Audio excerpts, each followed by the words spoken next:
Now to the war in Israel. U.S. Defense Secretary Lloyd Austin arriving in Bahrain earlier this morning to meet with the Bahraini Crown Prince, while Israeli troops continue fierce ground operations inside Gaza. Trey Yingst live in Tel Aviv this morning with the latest. Trey.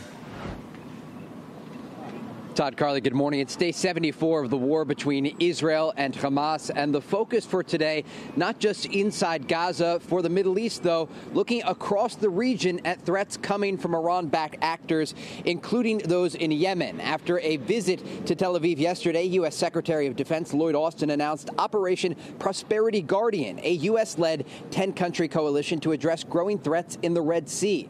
The agreement will aim to ensure freedom of navigation in the area and to counter missile and drone attacks from Houthi rebels in Yemen. Late yesterday, 2 additional attacks on commercial vessels were reported by CENTCOM. After arriving in Bahrain, the Secretary of Defense said this about the evolving threat from Yemen. Regarding the Houthis,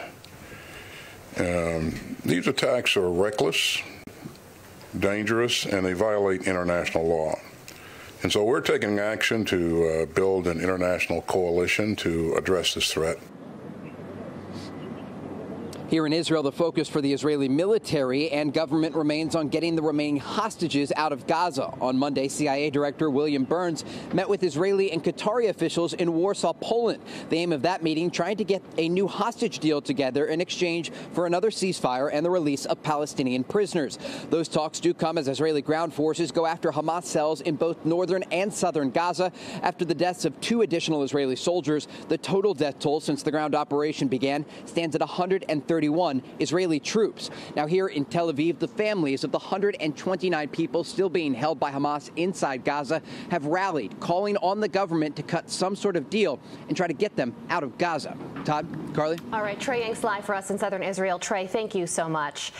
I'm Steve Ducey. I'm Brian Kilmeade. And I'm Ainsley Earhart. And click here to subscribe to the Fox News YouTube page to catch our hottest interviews and most compelling analysis.